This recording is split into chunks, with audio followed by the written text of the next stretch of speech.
I was at Agenda 2000, and one of the people who was there was Craig Mundy, who is some kind of high mucky muck at Microsoft. I think Vice President of Consumer Products or something like that. And I hadn't actually met him. I bumped into him at an elevator, and I looked at his badge and said, I see you work for Microsoft. And he looked back at me and said, oh yeah, and what do you do? And I thought he seemed just a sort of a tad dismissive. I mean, here's the archetypal, guy in a suit looking at a scruffy hacker. And so I gave him the 1,000-yard stare and said, I'm your worst nightmare.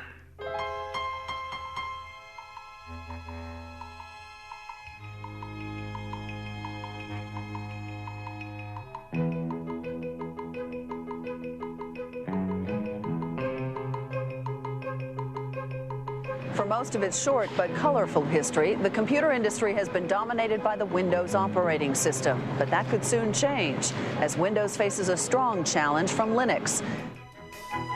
Silicon Valley has long been the place to develop new technology, start new companies, and get really rich. Now the Valley is the front line in a revolution fighting for that most politically incorrect of ideas, individual freedom. Day and night, a loose confederation of hackers and programmers zaps bits and pieces of computer code around the world as it builds the tools to set computer users free. Using open information and the free exchange of technology to achieve its goals, this revolution began in the 1980s with the free software movement and the GNU project, and now is most commonly associated with Linux and the open source movement. We do have one sector that is taking off today. It is the Linux-related sector. And I thought this might be a good opportunity to say, what is Linux? And I'll answer this question for you. Many of you probably already know, but there are 12 million users out there. A computer operating system developed by hundreds of programmers collaborating on the internet, a challenge to Microsoft Windows NT, very popular for its speed, and so this is what the craze is about.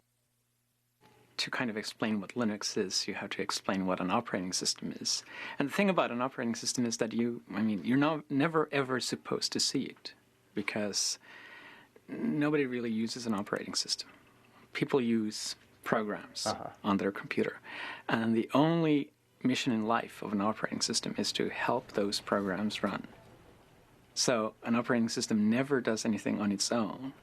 It's only waiting for the programs to ask for certain resources or ask for a certain file on the disk, or ask for the programs to connect them to the outside world. And then the operating system steps in and tries to make it easy for people to write programs. Open source is a way for people to collaborate on software without being encumbered by all of the problems of intellectual property, having to negotiate contracts every time you buy a piece of software, have a lot of lawyers involved.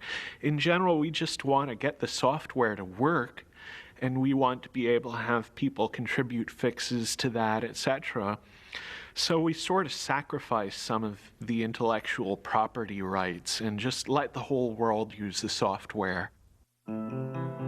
Before there could be Linux, there was Richard Stallman and the free software movement. I mean, think of Richard Stallman as the great philosopher, right? And think of me as the engineer. Richard Stallman is the founding father of the free software movement. Through his efforts to build the GNU operating system, he created the legal, philosophical, and technological foundation for the free software movement.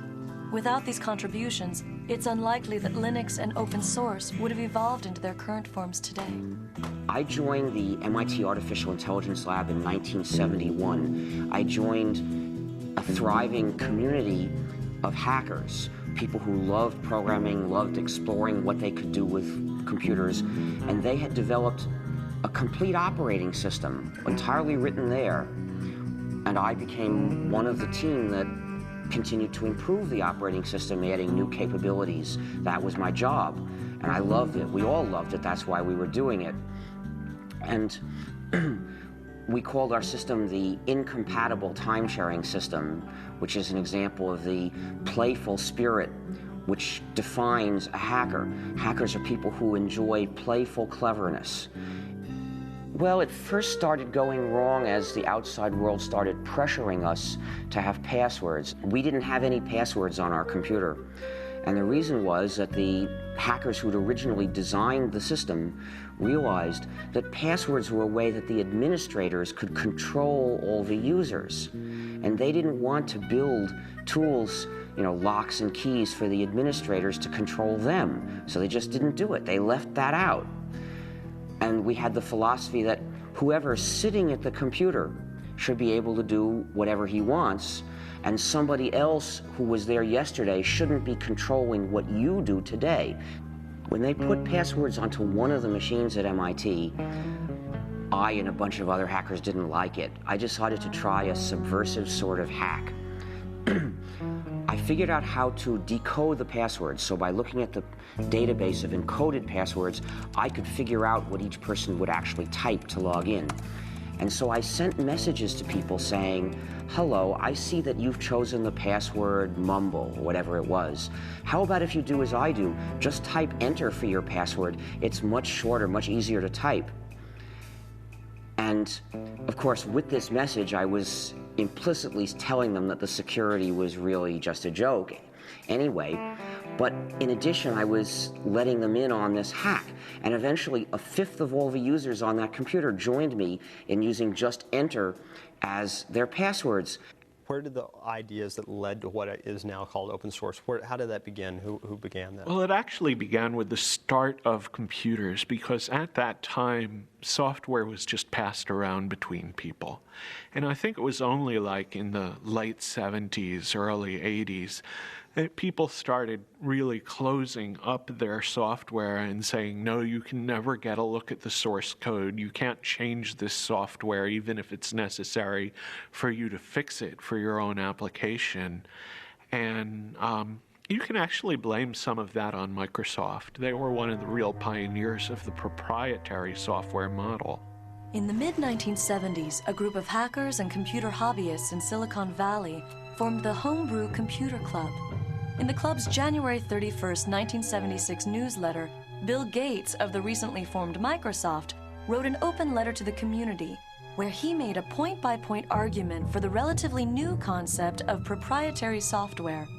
Up to that point, the practice of computer users had been to freely pass around software with not much thought given to its ownership.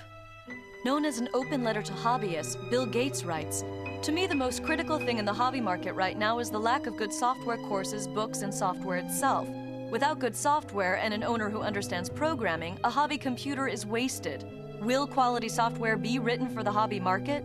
Gates goes on to write, "The feedback we have gotten from the hundreds of people who say they are using BASIC has all been positive.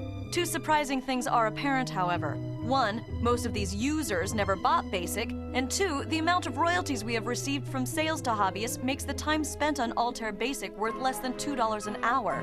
Why is this? As the majority of hobbyists must be aware, most of you steal your software. Hardware must be paid for, but software is something to share. Who cares if the people who worked on it get paid? Is this fair? One thing you don't do by stealing software is get back at MITS for some problem you may have had. MITS doesn't make money selling software. One thing you do is prevent good software from being written. Who can afford to do professional work for nothing? What hobbyist can put 3-man years into programming, finding all bugs, documenting his product, and distribute it for free? The fact is, no one besides us has invested a lot of money in hobby software. What about the guys who resell Altair BASIC? Aren't they making money on hobby software? Yes, but those who have been reported to us may lose in the end. They are the ones who give hobbyists a bad name and should be kicked out of any club meeting they show up at. I would appreciate letters from anyone who wants to pay up or has a suggestion or comment. Signed, Bill Gates, General Partner, Microsoft." In the late 70s and early 1980s, Richard Stallman was doing artificial intelligence research and coding at the MIT Artificial Intelligence Lab. Richard had a number of negative experiences during that period which soured him on the whole idea of commercial software. Such as? Some code that he wanted to work on and wanted to fix was locked up, and he couldn't get the company that owned the code to let him fix it, even though it would have been to their advantage to do so. And that put me into a moral dilemma, you see, because to get one of the modern computers of the day, which was the early 80s, you would have to get a proprietary operating system. The developers of those systems didn't share with other people. Instead, they tried to control the users, dominate the users, restrict them, saying, if to get this system, you have to sign a promise you won't share with anybody else. And to me, that was essentially a promise to be a bad person, to betray the rest of the world, cut myself off from society, from the cooperating community. And I had already experienced what happened when other people did that to us, when they refused to share with us because they had signed these contracts, and it hurt the whole lab, kept us from doing useful things before. So I just wasn't going to do that. I felt, this is wrong. I am not going to live this way. And from experiences like this, he developed a profound hostility to the idea of intellectual property in software. He eventually acted this out by founding the Free Software Foundation. So I looked for another alternative, and I realized I was an operating system developer. If I were to develop another operating system, and then as the author, encourage everyone to share it, say, everyone, you come and get it, use this, form a new community, not only could I give myself a way to keep using computers without betraying other people, but I'd give it to everybody else too. Everybody would have a way out of that moral dilemma. And so I realized this was what I had to do with my life. I actually began the project in January of 1984. That's when I resigned from my job at MIT to start developing the GNU operating system. Now, I should explain that the name GNU is a hack, because it's a recursive acronym. It stands for GNU's not Unix. You see, so the G in GNU stands for GNU. And what the name means is I was developing a system that was like the Unix operating system, but was not the Unix operating system. This was a different system. We would have to write it completely from scratch because Unix was proprietary. We were forbidden to share Unix. We couldn't use Unix. It was useless for a community. So we had to write a replacement for it. Throughout the 1980s, as Richard Stallman was building the GNU project, computer scientists from the University of California at Berkeley were developing their own free operating system. Known as Berkeley Unix, or BSD, it was based upon the Unix kernel which had been licensed from AT&T. However, due to legal problems with AT&T and fragmentation of the source code, hackers and other non-institutional users were slow to adopt it. Well, Unix consisted of a large number of separate programs that communicated with each other. So we just had to replace these programs one by one. So what I started doing was writing a replacement for one program, and then another, and then another, and then people started joining me because I published an announcement inviting other people to join me to help write these programs. And by around 1991, we had replaced practically all of them. What were some of the programs that you Well, we had to have a complete system, you need to have a kernel, which is the program that allocates resources to all the other programs. You need a compiler, which translates a program from readable source code that programmers can understand into numbers, mysterious numbers that the computer can actually run. You need other programs that go with the compiler to help do this job. You need a debugger, you need a text editor, you need text formatter, you need mailers, you need lots and lots of things. There are hundreds of programs in a Unix-like operating system. I saw Stallman's announcement. Actually, I met him in February of 1987. He came to give a 5-day tutorial on Emacs at our company.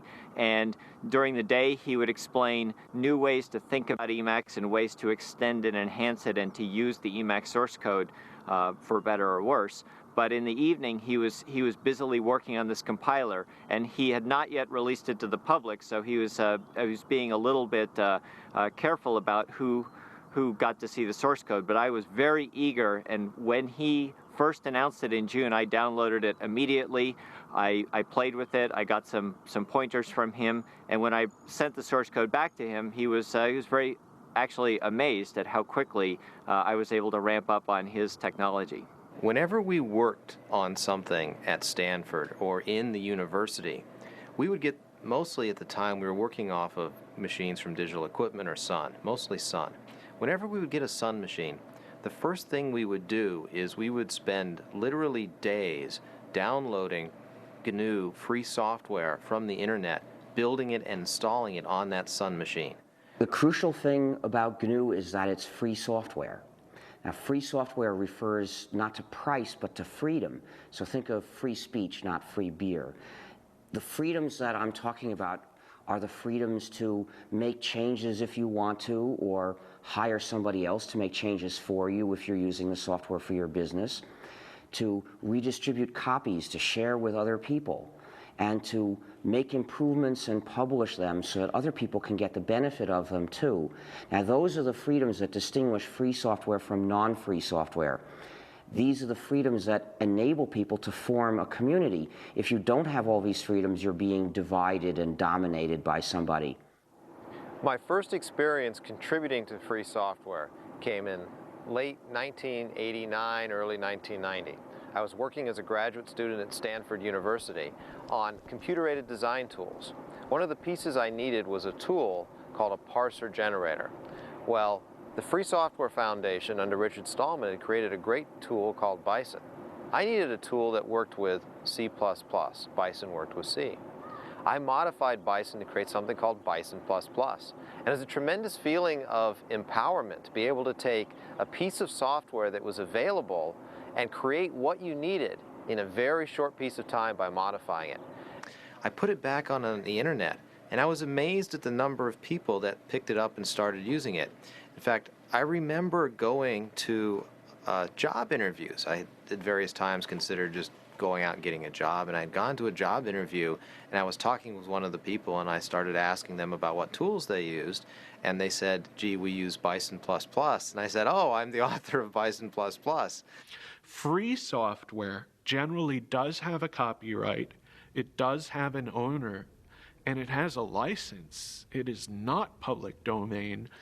If we put the software in the public domain, somebody else would be able to make a little bit of changes and turn that into a proprietary software package, which means that the users would be running our software, but they wouldn't have freedom to cooperate and share.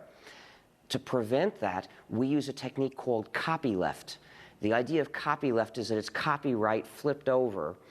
And what we do is we say, this software is copyrighted, and we, the authors, give you permission to redistribute copies. So we give you permission to change it. We give you permission to add to it.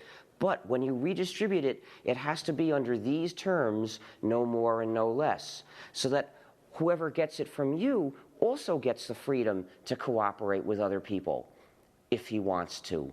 And then in this way, everywhere the software goes, the freedom goes too, and it becomes an inalienable right to cooperate with other people and form a community. And so what is that, the license? What does that go? Well, copyleft being a general idea, in order to use it, you have to have a specific example. And the specific example we use for most GNU software packages is the GNU General Public License, particular document in legalese which accomplishes this job. A lot of other people use that same license. For example, Linus Torvalds uses that license for Linux as well.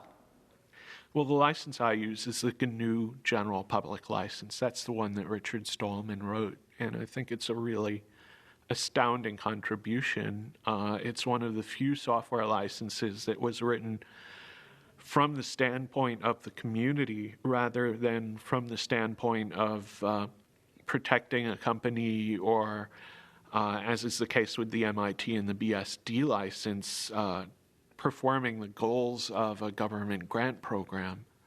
And the GPL is really unique in that it's not just a license, it's a whole philosophy that I think motivated the open source definition. I don't hide that a lot of what I do came from Stallman. A crucial step in the growth of GNU, Linux, and the free software movement was the creation of businesses based upon the software and philosophy. Ground zero for the beginning of the business phase was the Electronics Research Lab at Stanford University. Known as ERL, the lab was the place where the first GNU and Linux businesses found their inspiration. So right here is where ERL was. That would have been the entrance over there next to the Electrical Engineering McCullough building. So you walk in, you come in, you walk down the hallway down here, My office would have been about here, and then right across the hall from that was Michael Tieman's office.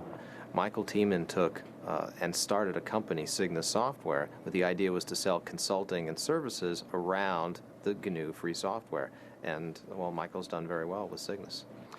Well, I spent a lot of time working out how we were going to make money, and in the original GNU Manifesto, which is the last chapter of the GNU Emacs manual, Stallman proposed a number of different possible ways to make money. From the beginning of the free software movement, I've had the idea that there's room in it for business to be done.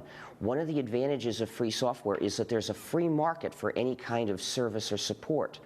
So if you are using software in your business and you want good support, you have a choice of people to go to for it. You have a choice of businesses that are in the business of providing you with support. So they're going to have to, in general, give you good support, or you'll go to somebody else. With proprietary software, support is a monopoly. There's one company, typically, that has the source code, and only they can give you support. So typically, you're at the mercy of a monopoly. That's the case, for example, with Microsoft. So no wonder the support is so bad. The benefits of free software were tremendous, but the cost of supporting it internally made managers very, very nervous. And so the fundamental idea I had was, if we could build a model that could deliver 2 to 4 times of support and hand-holding capability that an internal engineer could provide, and we could do it at 1/2 to 1/4 the cost, that would meet the test of whether or not people would actually buy. And by about the fall of that year, we had all of the things worked out about who we needed on the technical team, what the terms of the sale would be, what the key price points were, and we actually received our incorporation in November of 1989. One of the most difficult things in starting our company was actually finding a name for it. I explained this to one of my friends. We were having difficulty, and he returned an email message that basically just had a bunch of words with the name GNU in it.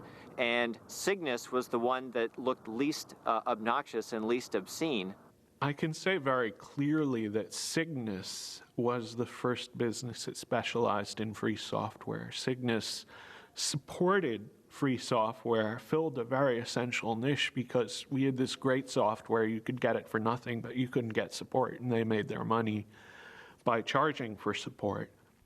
The GNU project started by building a toolkit of basic development tools such as a C compiler, a debugger, a text editor, and other necessary apparatus. And their intention was eventually to develop a kernel to sit underneath those and be the center of the operating system. By about 1990, they had successfully developed that toolkit, and it was in wide use on a great many variants of Unix, but there was still no free kernel.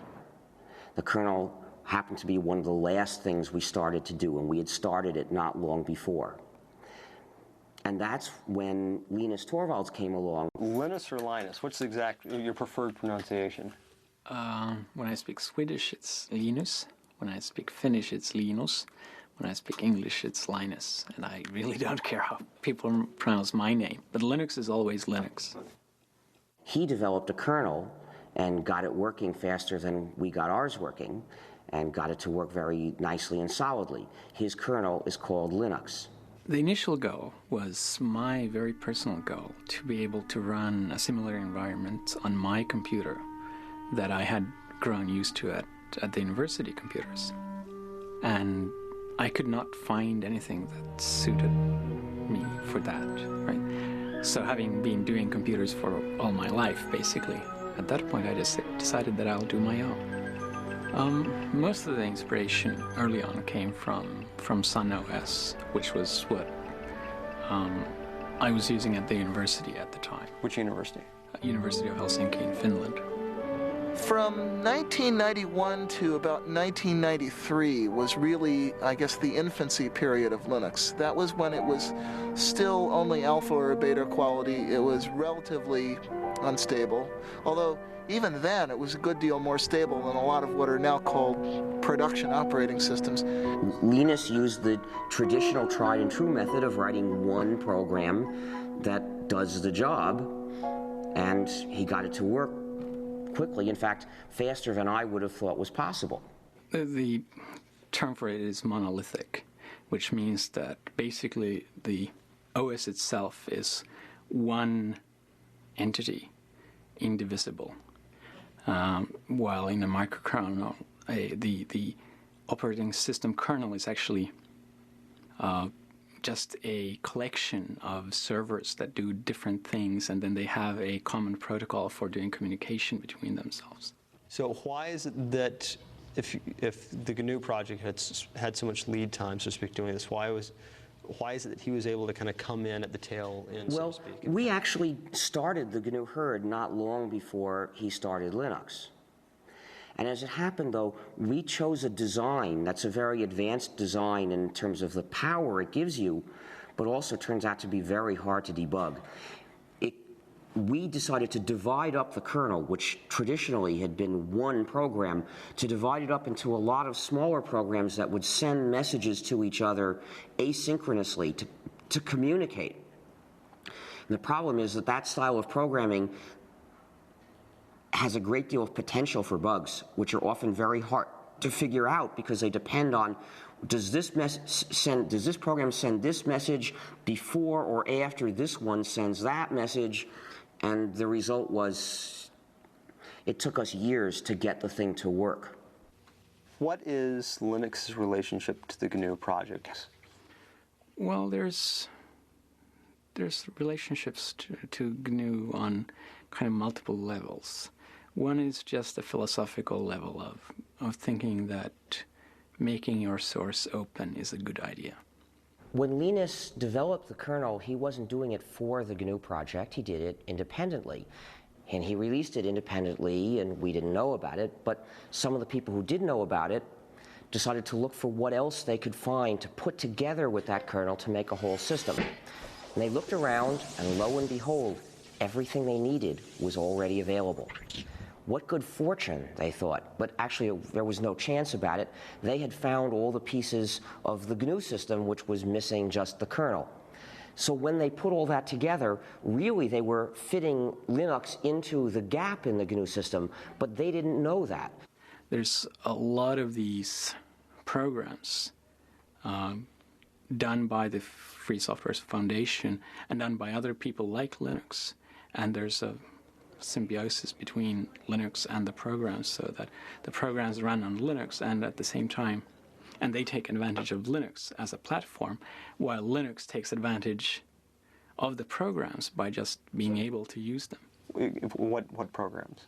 For the main one is actually the GNU C compiler, which without a C compiler it would not have been possible to make Linux or most of the open programs available. Linux uses the GPL, and I agree with the kind of philosophy behind the GPL. That said, the GPL itself is not a very pretty document, which is probably just because no lawyers can ever be very pretty.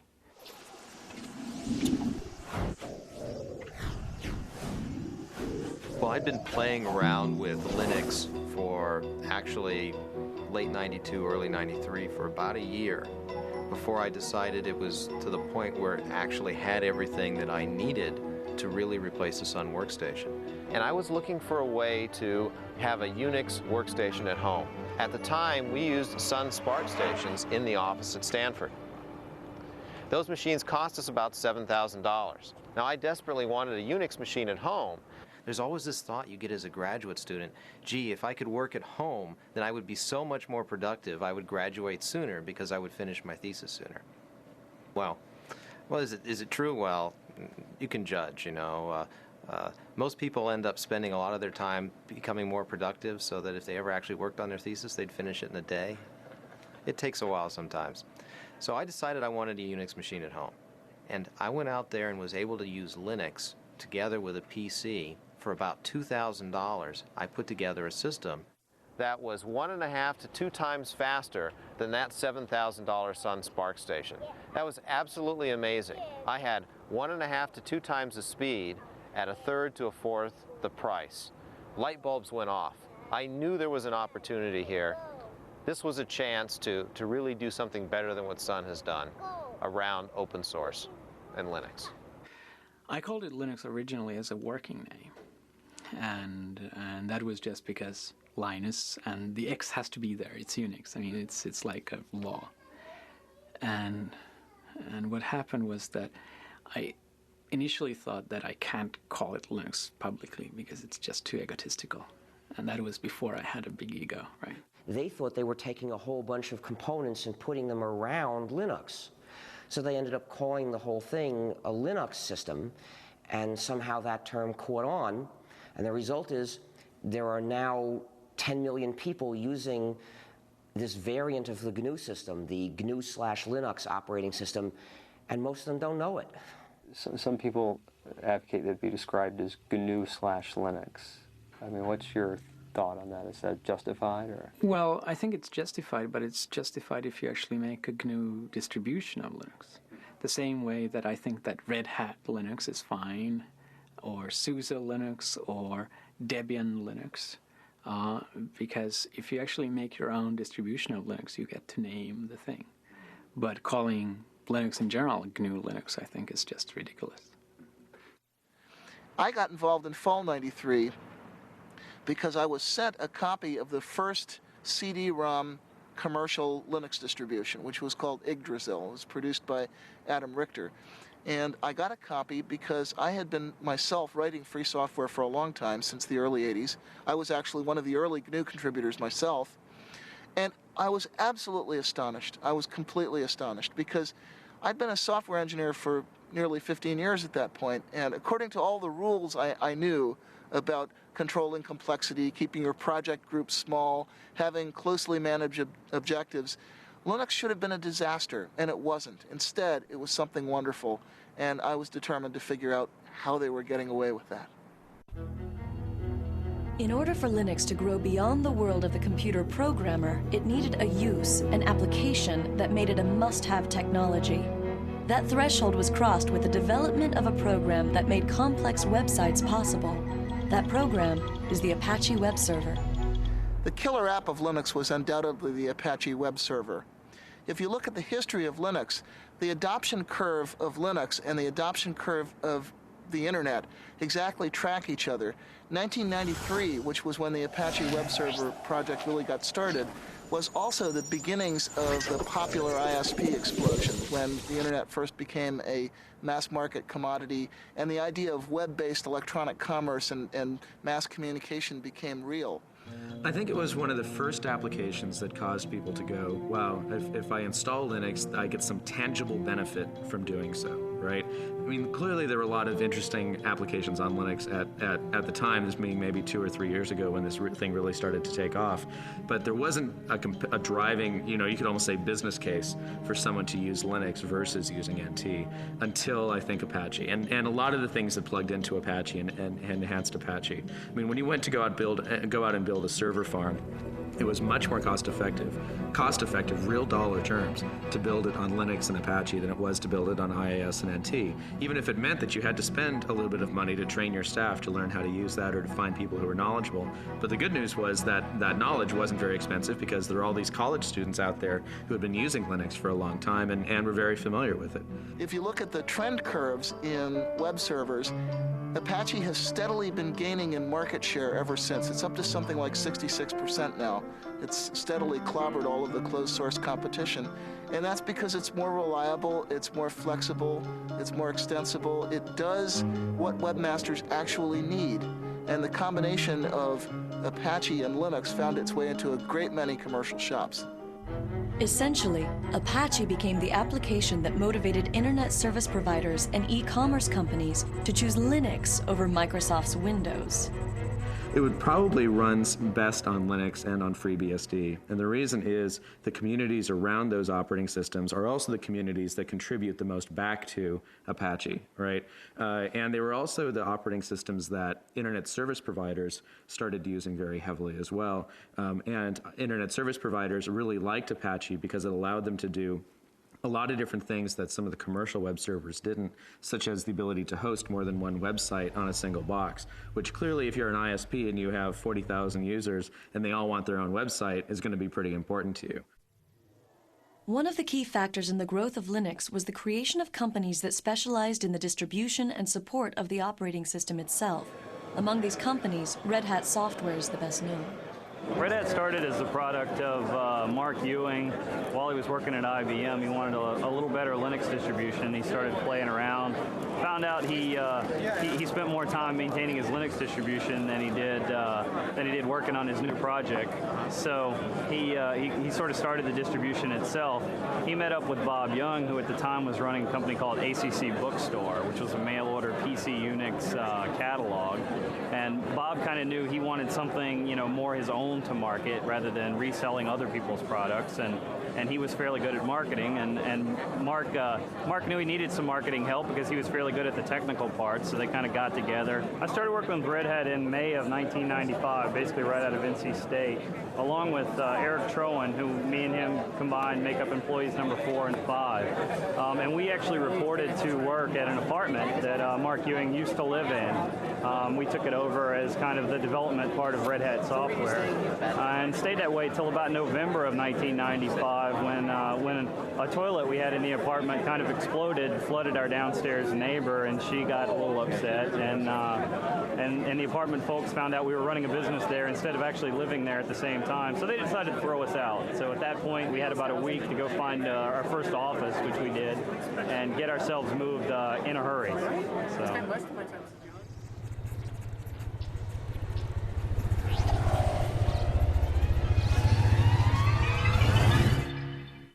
We started going in, again, 95 or so to the venture capital firms, saying, there's something happening here. There's a great business opportunity to build the next Sun for open source. Well, the venture capitalists looked at this and said, gee, you're selling systems, the software's free, this is kind of scary. We're not sure that we want to put money in. And by the way, we funded other systems companies, and it hasn't really panned out. We're scared. I came to the U.S. about 3 years ago, and the reason really was that I'd been spending like 6 or 7 years at Helsinki University and decided that it was time to see the real world and not just university life. Especially this area had a lot of the most interesting work being done. So I just decided that let's try to move halfway across the world and give this a try, and it's turned out pretty well. Do you see this as temporary or long-term? Well, we saw it as temporary at first, and I think it's certainly looking like it's turning long-term. Our youngest daughter is both a US and a Finnish citizen because she was born here, and the older one is speaking both Swedish and English, so.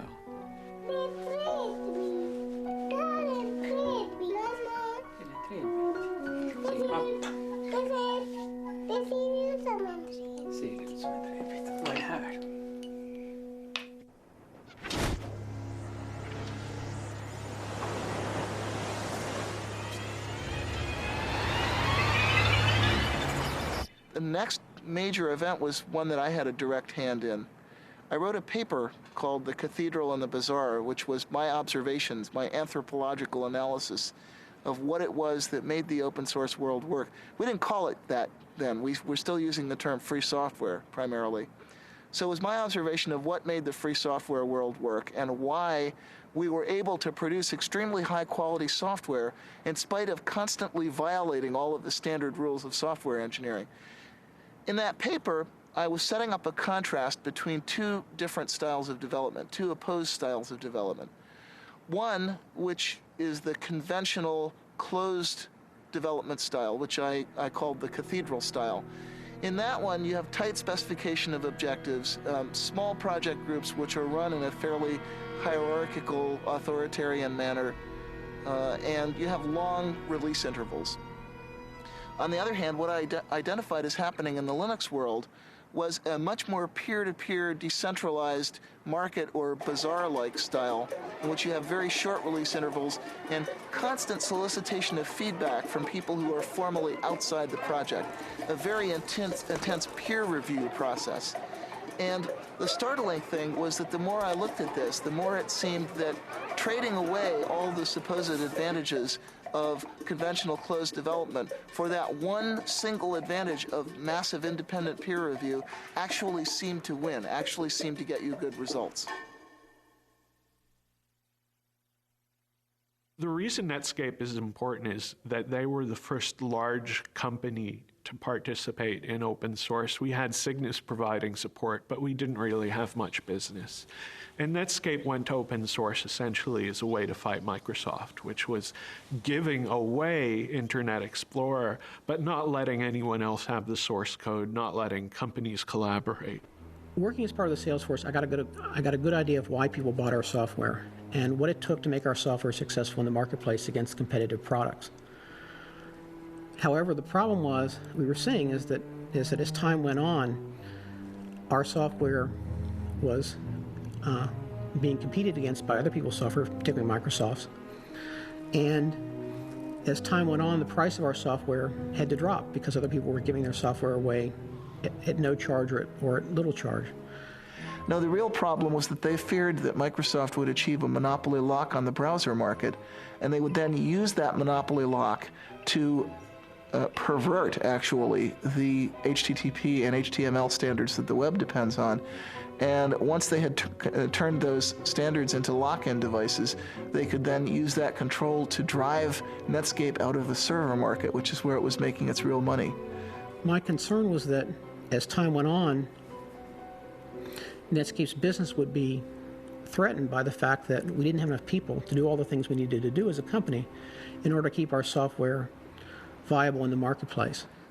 The Netscape release happened in early 1998, and I was told later, I had no idea at the time, that it came about as a direct result of the right people having read The Cathedral and the Bazaar.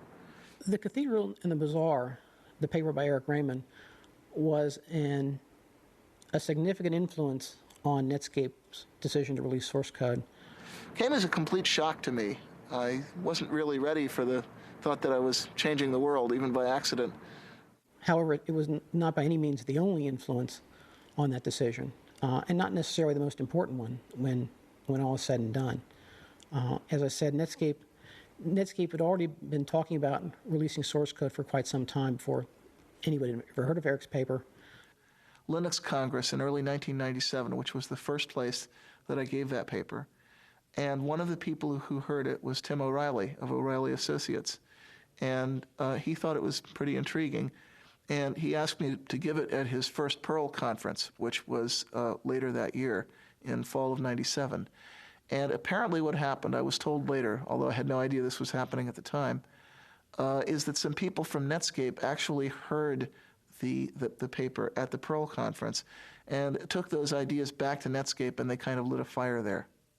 The role of my paper was essentially to make the internal case at Netscape, to make the business case for why Netscape should release its source code. The paper was called Netscape Source Code as Netscape Product. A strange title. Essentially, what the title meant was that, in my opinion, we needed to think of source code not just as something that was used in creating our products, but as something that was a product in its own right, something that customers might use, that other people might use. I then looked at what the business models might be if we release source code for our products. How would we license them? How would we sell products in this environment? Then I looked at the competition, particularly Microsoft. What would they be likely to do if we release source code? Was there some way they could use our source code against us? I used Eric's paper as an example of how distributed development could work, how a company could develop software not just using their own people, but also working with people on the internet. And that's why I included a reference to Eric's paper in my paper. Once my paper was circulated, the people who read my paper would naturally enough find a reference to Eric's paper and read that as well. And who was involved in making that happen at Netscape? Primarily, the person who made the actual decision was Jim Barksdale. And this turned out to be important later, that our big win, the big score that gave us mainstream visibility and credibility with investors, came not because of bottom-up evangelism from a bunch of engineers, but because one strategist at the top saw the potential power of this method and then essentially imposed that vision on everyone underneath him. When I completed the paper, I first gave a copy to Mark Andreessen, who was co-founder of Netscape and was at the time in the senior management team at Netscape. Mark then gave a copy of the paper to several other people within Netscape management, including Jim Barksdale. I'm not sure exactly when Jim and the other senior managers made the actual decision. I believe it was in early January sometime. Netscape actually announced that it was going to release the source code on January 22nd, at the same time that they released that they were going to give Communicator away for free. When Netscape decided to release the source code, people sort of got a wake-up notice that said, hey, maybe there is something to this idea of releasing source code and doing development with people outside your company. So Netscape's decision brought a lot of public attention to the idea of free software, what became known as open source, and brought a lot of attention to the Linux operating system, which was one of the most prominent examples of open source software at that time.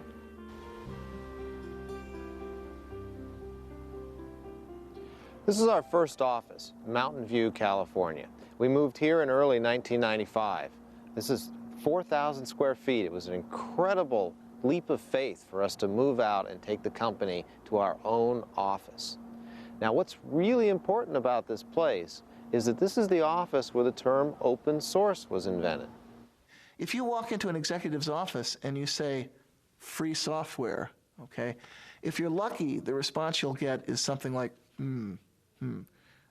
free software must be cheap, shoddy, worthless. And if you're not lucky, it has associations with the Free Software Foundation's wholesale attack on intellectual property rights, which, regardless of what you think about the ethics of that, it's lousy marketing. It's not something that businesses want to hear. So Eric Raymond knew that there was a problem. We'd been calling this free software, but people took the term free and associated with free of charge. They thought that you couldn't make money or you couldn't sell, which is exactly the wrong concept. We wanted to get across the idea that the software was open and that the source code was available. Very important pieces. We had this meeting at the VA offices in Mountain View where Eric, myself, and Christine Peterson from the Forsyth Institute joined us, as well as several other people. Christine Peterson was there by phone. John Mad Dog Hall was also there by phone. A guy named Todd Anderson, who later worked for SUSE for a while, was there. Sam Achman, who now runs Penguin Computing, was there. He was an employee of VA at the time. Well, we came up with the concept of open source. We called Linus, in fact, and asked Linus if he liked it. He was interested. He liked it. Eventually, we came up with something that replaced free software. So that was the beginning of open source. How did you choose the words open source? Do you remember? I think Christine Peterson was the person who really came up with the idea. We wanted, again, the idea that the source code was out there and it was open. There weren't many choices. Well, since the first three recipients have spoken for the open source movement, I think I should speak about the free software movement. The open source movement focuses on practical advantages that you can get by having a community of users who can cooperate on interchanging and improving software. I agree completely with the points they make about that. The reason why my views are different, why I am in the free software movement rather than the open source movement, is that I believe there's something more important at stake, that freedom to cooperate with other people, freedom to have a community is important for our quality of life. It's important for having a good society that we can live in, and that is, in my view, even more important than having powerful and reliable software. But I think some of the people in the free software camp are a little scared by the commercialization. And, of course, a rebel is put off by success. I think that commercialization is very important. We want to mainstream this software. And I work with Richard Stallman, who's the gray-haired man of free software, on a regular basis. And I don't feel I have any philosophical differences. Me as author of the open source definition, and he is originator of free software as an organized thing, except for one thing. Richard wants all software to be free, and I think that free software and non-free software should coexist. That's the only difference we have. we decided early on that what we needed a definition. We needed a kind of meta license to define the term open source. And what we came up with is a document called the Open Source Definition. It's derived from the Debian Free Software Guidelines that were originally written by Bruce Perens. I had written the original draft of that, discussed it for a month with the Debian developers. Debian is a Linux distribution, and made it their project policy. And Eric and I decided to relabel what we'd written for Debian as the open source definition, and to say open source is software that gives you a list of 9 rights, which is in the open source definition. The first right is free redistribution. This doesn't mean free as in no price, it means liberty. You have to be free to redistribute your software to someone else, and actually no price is a side effect. You can charge for that redistribution or not. It has to come with source code so that someone can maintain a program. If they go from a PC to a Mac, for example, they can change the software. Derived works have to be possible. If someone has to improve your program, they should be able to distribute the result. There's a provision about integrity of the author's source code, which says that the author can sort of maintain their honor, and if you make a change, you might have to change the name of the program or mark out your change very clearly so that your change doesn't reflect on the author. There's no discrimination against people or groups. The example I usually use is you can't stop an abortion clinic or an anti-abortion activist from using the software. There's no discrimination against fields of endeavor, and that means the software has to be usable in a business as well as in a school. The license has to be distributable. In other words, I have to be able to give that license to someone, and that license then should work if that someone gives it to yet a third person. The license can't be specific to a product. In other words, if I distribute my software on a Red Hat system, the license can't say, you can't distribute this on a SUSE or a Debian system. The license can't contaminate other software. So if I distribute this on a CD with another program, it can't say that other program must be free, otherwise you can't distribute my software. And then the only other part of the open source definition is a list of licenses that were accepted. And the ones that we started with were the GPL, which was actually the example for a lot of what's in the open source definition, the BSD license, because software for BSD system pre-existed Linux.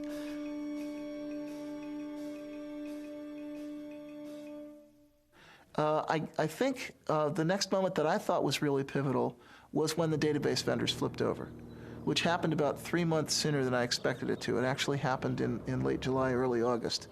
That we got commitments to do Tier 1 ports from Oracle and Sybase and the other key database vendors. And why was that critical? Because we knew that in order for the open source story to be credible, and especially in order for the Linux story to be credible, we'd have to get commitments from independent software vendors to do ports of their applications to these platforms. And I was actually kind of worried. I felt that we were in a window of vulnerability between the time that we announced the open source campaign and the database vendors flipped over. That was the point at which hostile action by Microsoft or other closed source software companies, that was the point at which a serious marketing blitz might actually have sunk us. But once the big database vendors flipped over, that opened the way for other ISVs. That started a snowball effect going. Every 6 months or so, I would come back to the venture capitalists and I would show them the new numbers, showing more and more people adopting Linux, the new people porting, the new users, and I'd show them our customer list. And our customer list was getting much more impressive. It was people like Cisco that were beginning to appear. People like, the .com companies were starting to show up on our customer list. And eventually the venture capitalists, they kept looking at it and they kept saying, oh, we can't quite do it. Finally, Linus appeared on the cover of Fortune because there was something happening with open source. Well, at that point, the venture capitalists couldn't ignore it. They just got sick of hearing about Linux everywhere, and they got tired of me just, showing it to them every at that point almost every week. So they decided it was time to invest, that there was something happening. Well, I announced open source to the world on the internet. I did a lot of the early administrative work of starting the open source initiative. And I think 6 months later, I was reading the words open source in the news all the time and was totally astounded. And a year later, I believe Microsoft was talking about releasing some source code. And someone in the press asked Steve Ballmer if they were going to open source their code, and Steve Ballmer said, well, open source means more than just releasing the source code. And I realized that he had read my document and understood it and was now telling the press about this. Now, if you're like just a guy on the net who's not doing this for a job at all, and you sort of write a manifesto and it spreads out through the world, and a year later the vice president of Microsoft is talking about that, you'd think you were on drugs, wouldn't you? But that's what really happened.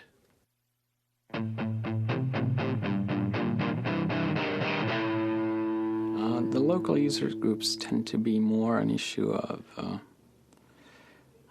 building a social network, especially getting people familiarized with the issues, also just acting as a kind of support network for people who do not, for example, have the ability to pay for a commercial support network. So one thing they're doing in this area, for example, is they're making these, I think it's once a month, they're having install fests, which means that people who have problems getting Linux installed on their machine or have some issue, I mean, maybe they've actually installed Linux but want to set up the network in a specific way, can actually bring in their machines to this users group meeting. And there's a lot of people that are willing to help who've maybe seen that problem before.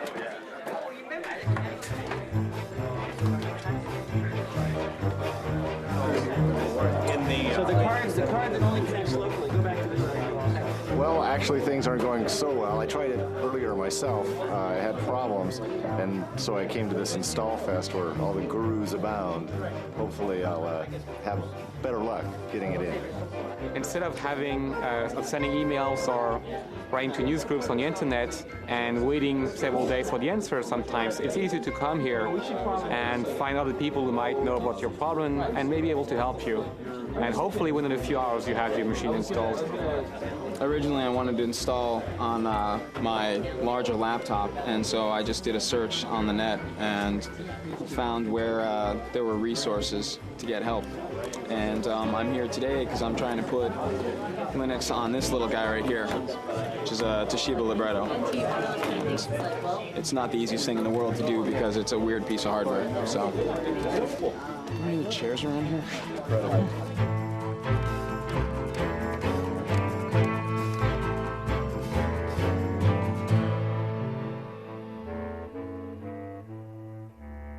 I think the Department of Justice case has made people aware of the fact that you should at least look for alternatives to Microsoft, and maybe Microsoft isn't the American dream after all. And that kind of shift in perception, you can very clearly see that people just took Microsoft for granted. And maybe they're still buying Microsoft, but at least they're kind of more aware of the issue these days. Microsoft actually used Linux as defense. They used Linux to ground a claim that they don't have a monopoly because Linux could essentially push them off their catbird seat at any time. It was a very ingenious argument, totally specious, because it didn't do anything to answer the charge that they had previously engaged in bullying and various anti-competitive practices. But it was clever of them. In an event, the judge didn't buy it. Well, ordinarily we in the Linux community are rather wary about letting Microsoft become the issue, but there was a Slashdot article about December of '98 where a fellow named Matt at the Noodle had pointed out that a gentleman in Australia had managed to receive a refund for the unused copy of Windows that came with his computer. So he declared the 19th of January, was it January?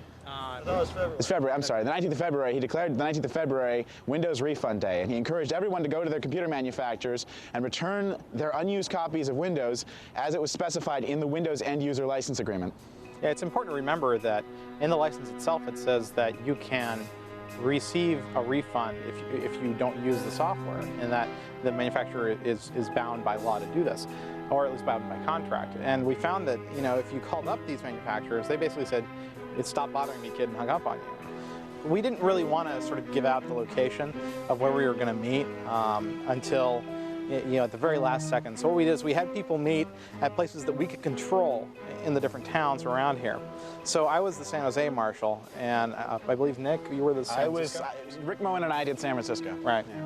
And so we had maps there, and we handed them off to everybody who was coming. Well, we actually met at a Denny's that's just outside the Foster City limits, Foster City city limits, which meant also that it was just outside the Foster City police jurisdiction, which meant that any incidents that happened at the meeting point happened in the jurisdiction of San Mateo, and if they told us to get lost, we'd say, fine, we're going to Foster City, bye. It's sort of the Dukes of Hazzard method of avoiding the cops, so. Well, actually, we marched on the other side of this building. We marched around and up onto the parking structure that's up there. And that's where Microsoft had a reception laid out for us with drinks and a big sign that said, you know, Microsoft welcomes the open source community. And the local news cameras got shots of Eric Raymond and the Microsoft representative. The Microsoft story seemed to mostly be that this was not an issue for Microsoft, but rather from the OEMs. So we all needed to go back to our computer manufacturers and try yet again to try and get a refund from them. We responded to them saying, you know, we've tried that, it's not possible. We need Microsoft to take action at this point. And they just repeated the tagline over and over again. You need to go to the OEMs, the manufacturers, and get your refunds there. We had about 150 people, probably about half of which had signs and such, so. Well, we ended up actually right in this courtyard here. Basically, we originally gathered outside. Various people sent groups in. People from the FreeBSD camp sent a couple folks in. We had Eric Raymond and Chris actually tried to go up eventually. And, they had blocked the elevators off to us. Where were their offices? Their offices are right up here on the 9th floor. We got some really nice press out of it. And we think as a result, Toshiba made it possible for you to buy laptops without the operating system on it. So it's a small victory, but, well, and even now, companies such as IBM and a lot of other computer manufacturers are allowing you now to buy machines that don't have Windows on them.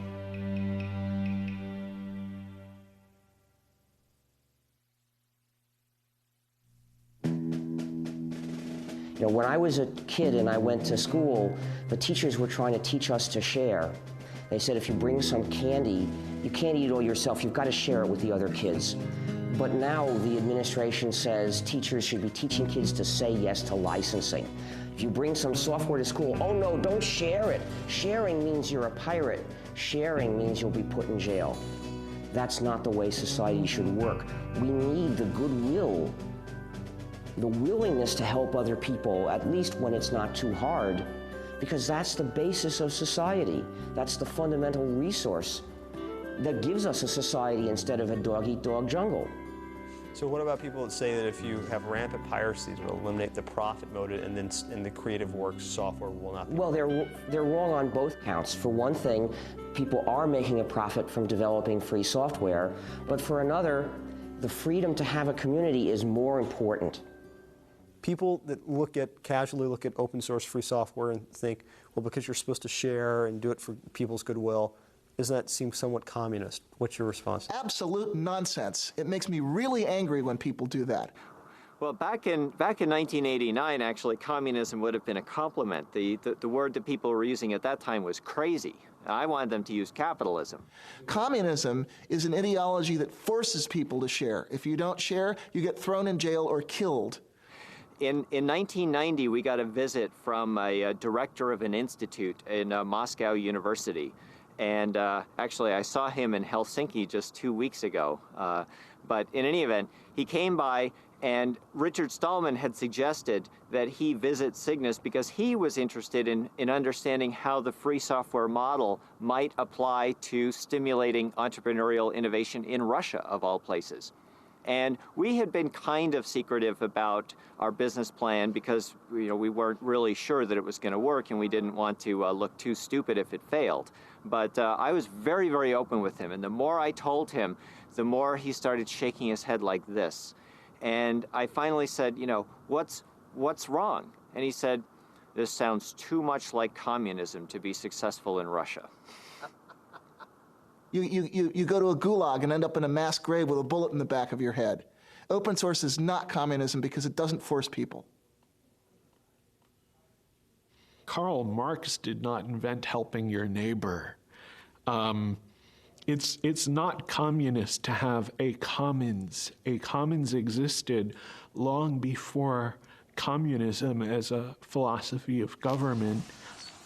There are many commons in our lives. For example, we drive on the highway, something that is maintained for our common good. Actually, labeling our business model means that it misses the point a little bit. Whether it's communist or whether it's capitalist, the label doesn't matter. The real question is, how much value can you deliver? How scalable is the business? What kind of problems, what kind of rate of innovation can you sustain? And then however you want to label that is really up to you.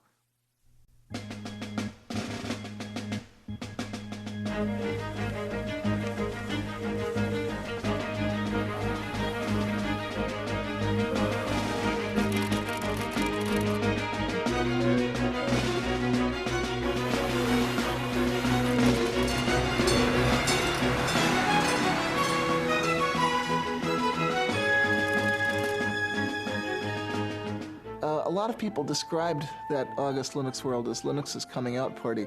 Linus Torvalds was very funny about that. He said, what, was Linux gay? But some people said, yeah, that was our debutante ball. That was when the Linux guys, the hardcore hackers, really got it together with the suits.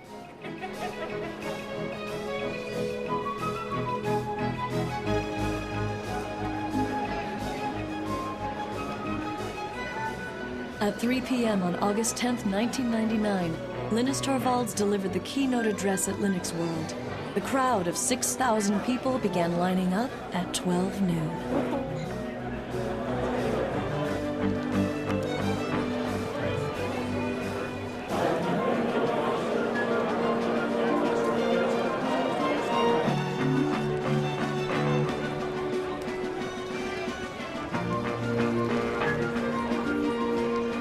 Ladies and gentlemen, please welcome Larry Augustine, Linux World Conference Chair and President and CEO, VA Linux Systems.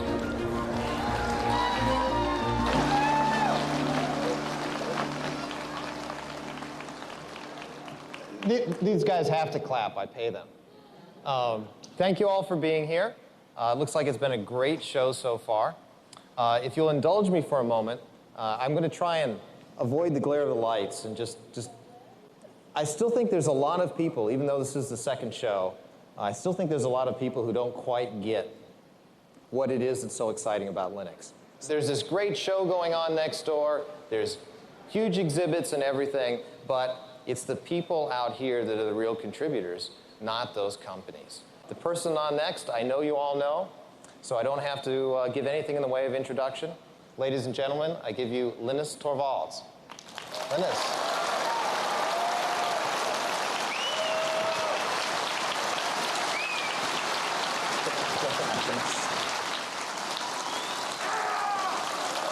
Calm down.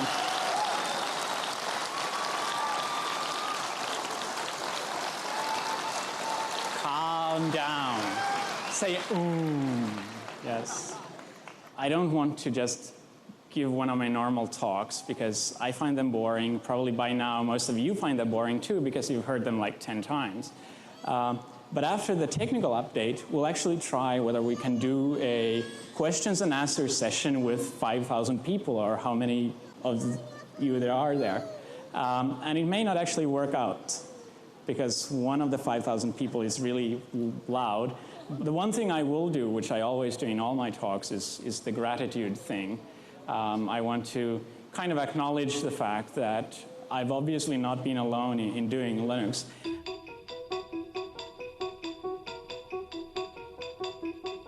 Red Hat up 228%. This is the IPO that everybody was waiting for. They, of course, are behind the Linux operating software. RHAT.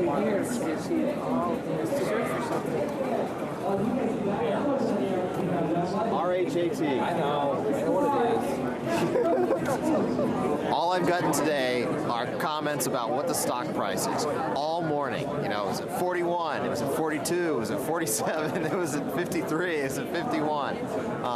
Every machine, as far as I can tell, on the show floor is pointed to their E-Trade accounts, to their broker accounts. They know the Red Hat price. I can't believe it. I'm not checking. Just heard 53. Oh, boy. Hang on. I didn't buy any. You didn't buy? No, I didn't buy. I should have bought. But no, that's great if it's that. You guys don't know? Well, you know, Red Hat being successful just means that it legitimizes Linux, so it's much easier for us to go out.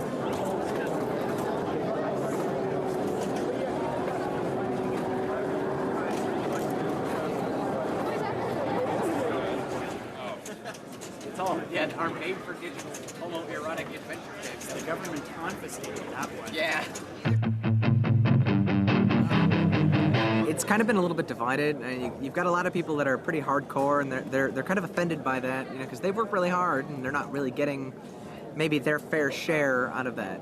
Some people do get ticked, and you know the thing that you see that on a lot of mailing lists or on Slashdot. You know, you'll read, this guy is really mad because he didn't get a chance to didn't get a chance to get stock from Red Hat. He didn't get a chance to get a job from this other company, you know. But the kind of the shocking secret there is that most of the really hardcore guys, you know, they don't care so much. The guys that are kind of really down in the trenches, they're writing this code because they need this code. If we could invite Richard Stallman, who's the founder of the Free Software Association, and Tim Ney, who's the managing director. There we go. Here it is. Now, Richard, I saw you playing your recorder in Paris at that Linux conference, but I didn't have an audio track. So would you get them to add audio to their video downstream next time? I don't have any control over that. Unfortunately, those things can only be done with non-free software. Okay. All right. We'll give you the award. And before you say a word, we'll have Tim and yourself hold up a little representation of the contribution towards the Free Software Association. So, very ironic things have happened, but nothing to match this. Giving the Linus Torvalds Award to the Free Software Foundation is sort of like giving the Han Solo Award to the Rebel Fleet. You see, some of you may not realize how far that analogy goes. But actually, let me tell you how we got here. See, what happened is, 15 years ago, if you wanted to use a computer, the only way you could do it was with proprietary software that divides and subjugates the users.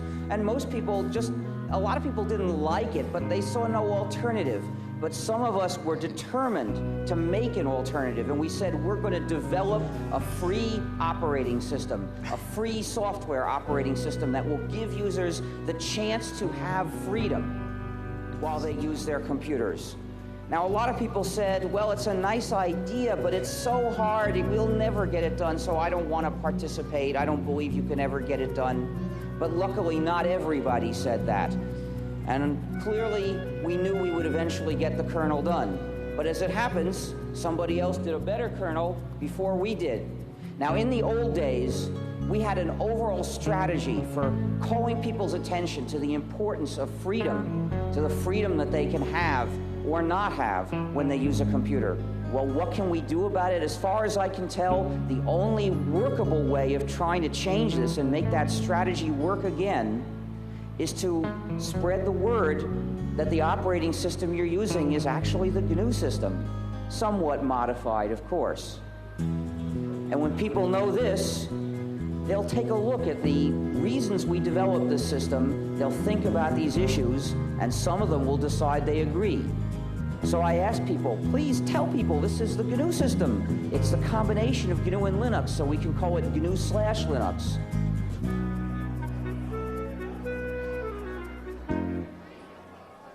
So, Larry, when you were at Stanford 8, 9 years ago doing your PhD, did you ever think you'd be in this position?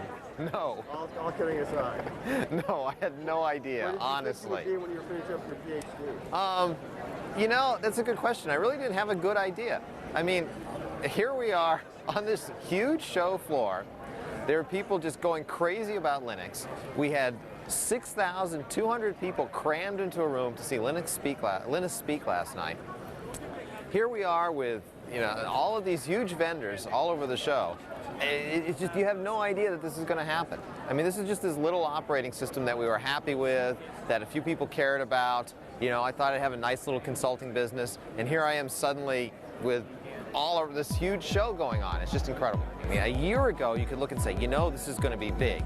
And everyone's standing at the show going, you know, the show was big last year. Is it going to be as big this year? Then you remind them, you know, last year was only 6 months ago. Then they go, oh, Linux time.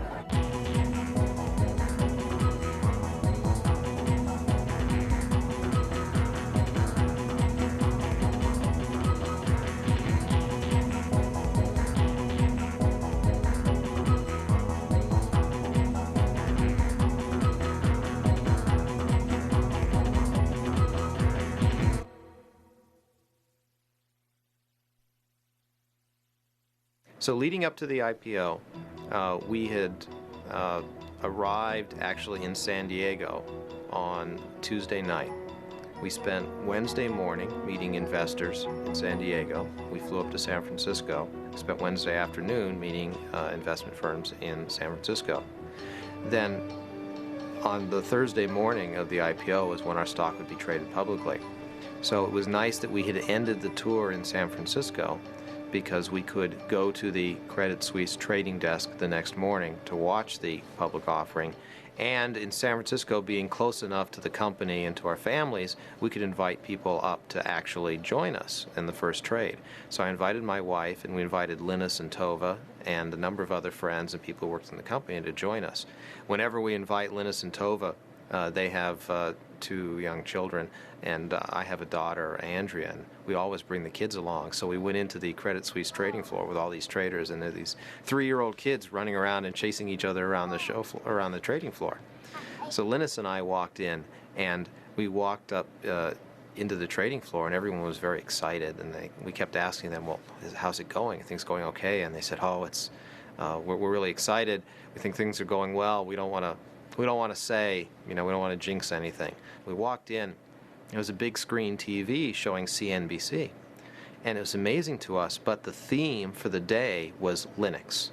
Now, we have an IPO that's going to go today, and when I mean go, it is going to go. The estimates I'm hearing are staggering, but watch VA Linux Systems. It goes at 1240 today. The symbol is LNUX, a provider of large-scale computer service and workstations specially designed for the Linux operating system. The original range on this IPO was $11 to $13, then $21 to $23, then $28 to $30, priced at $30.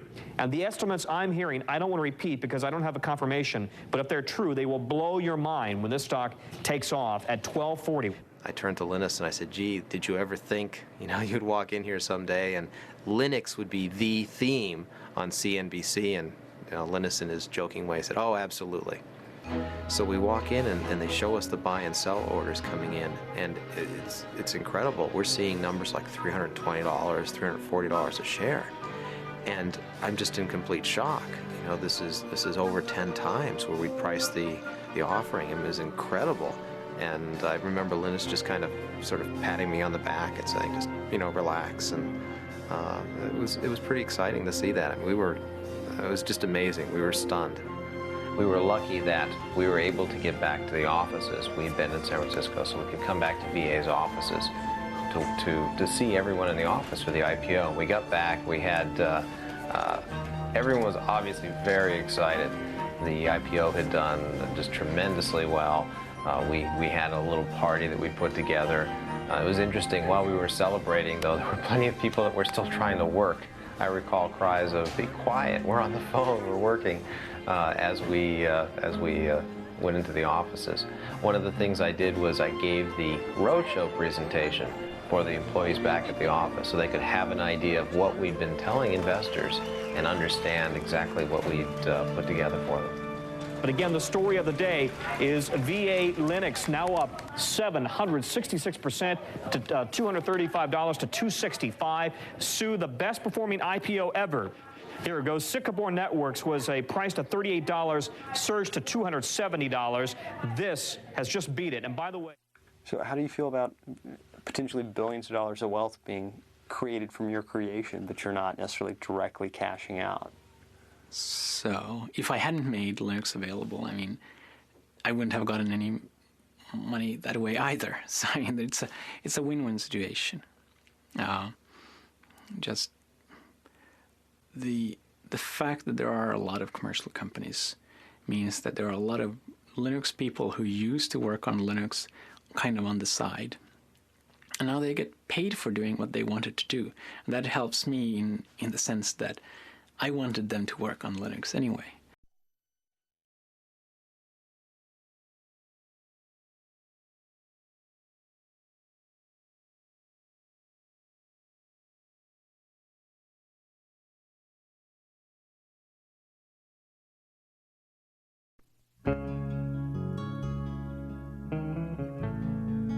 The whole GNU project is really one big hack. It's one big act of subversive, playful cleverness to change society for the better, because I'm only interested in changing it for the better, but in a clever way. Hi, we're the GNU Stallmans, and this is the free software song. Join us now and share the software. You'll be free, hackers, you'll be free.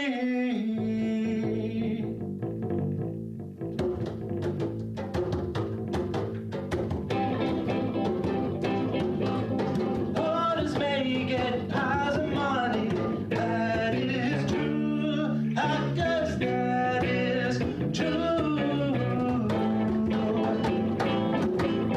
But they cannot help their neighbor, that ain't good. Hackers, that ain't